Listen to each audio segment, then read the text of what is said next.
हाय, मी नीलम. बोलकी पुस्तके आणि सप्तरंग या माझ्या दोन्ही चॅनलवर आपणा सर्वांचं मी जोरदार स्वागत करते. आपल्या महाराष्ट्रातलं पुणे तिथे काय उणे हे सगळ्यांना माहितीच आहे.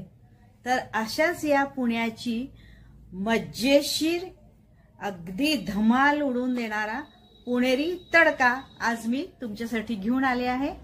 तर तुम्ही तो बघा, एन्जॉय करा. माझ्या चॅनलला लाईक करा, सबस्क्राईब करा, शेअर करा, कमेंट करा.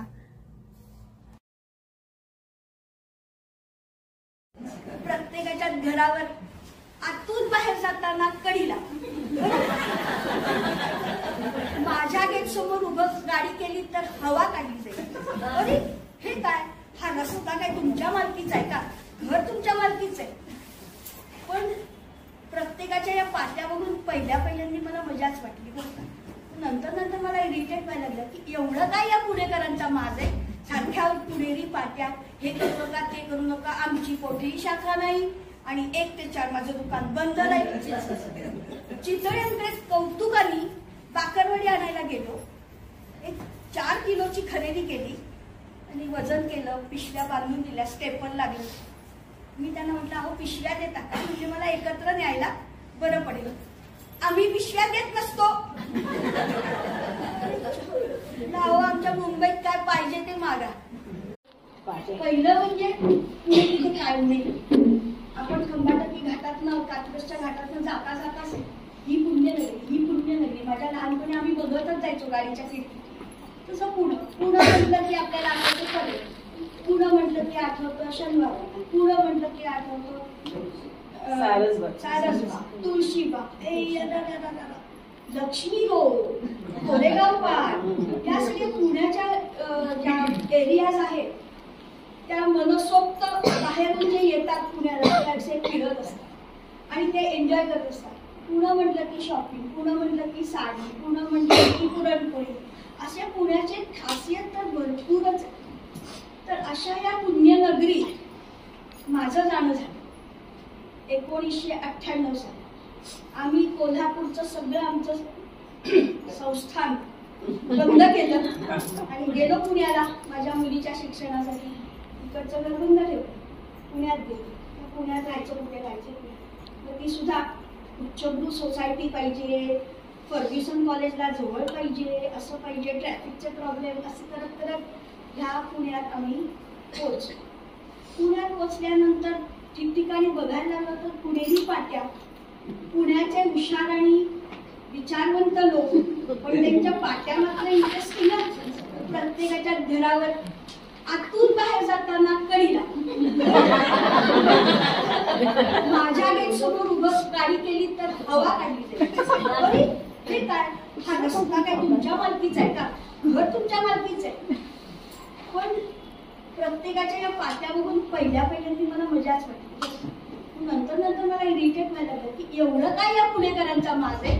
सारख्या पुणेरी पाट्या, हे करू नका ते करू नका, आमची कोठेही शाखा नाही आणि 1 ते 4 माझं दुकान बंद नाही. चितळ्यांकडे कौतुकाने बाकरवडी आणायला गेलो. 4 किलोची खरेदी केली आणि वजन केलं, पिशव्या बांधून दिल्या, स्टेपल लागले. मी त्यांना म्हटलं, अहो पिशव्या देता का, म्हणजे मला एकत्र न्यायला बरं पडेल. आम्ही पिशव्या देत नसतो. अहो आमच्या मुंबईत काय पाहिजे ते मागा, पटकन देतात. धंदा कसा करायचा नाही मुंबईकरांनी केला पाहिजे. एका पिशवीसाठी, अरे तुझं एका बिल किती झालंय, एका पिशवीसाठी तुम्ही सांगताय आणि ती सांगण्यात पुणेकराला फार अभिमान आणि हुशार. मी किती हुशार आहे, माझा विचार किती छान आहे, असं सगळं बरं का. असा खाक्या पुण्याच्या लोकांना मी तो बरेच वर्ष अनुभव. थोडाफार आता माझ्यामध्ये पण तो भिनलाय. ते वांग नाही तर गुण लागतो की नाही असं झालेलं आहे. तर आम्ही पुण्यात घर शोधलं, शेवटी सिलेक्ट केलं मॉडेल. अतिशय चांगली एरिया. विचार करू की जिथून माझ्या मुलीचं फर्ग्युसन कॉलेज जवळ असेल, फिरायला जायला चतुश्रुंगी आहे, डोसा खायचा म्हटला तर समोर वैशाली आहे. अरे त्या लाईनीत राहून डोसा खाऊन गमलो. आम्ही की लाईनीत उभं राहून डोसे काय खायचा, पण नाही हजारोनी हॉटेल्स आहेत, पण त्या वैशालीतच जायचं. कोण कधी उठतोय आणि मी कधी खुर्ची घेतोय, पुण्याची परिस्थिती वैशाली ते झालं.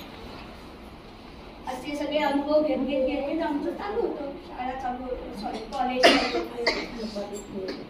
मैत्रिणी जमा झाल्या, बडबडा स्वभाव असल्यामुळे मैत्री जमवायला लागली.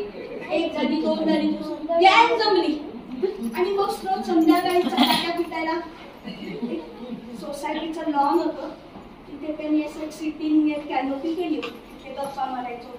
मग नेहमीप्रमाणे गॉसिपिंग झालं, नेहमीप्रमाणे शॉपिंग झालं, सगळं करत करत करत इतकी मैत्री झाली, प्रत्येकाच्या एक एक एक एक कळायला लागलं. त्याच्यात आमच्या ग्रुपमध्ये एक होती ती भयंकर धार्मिक प्रवृत्तीची,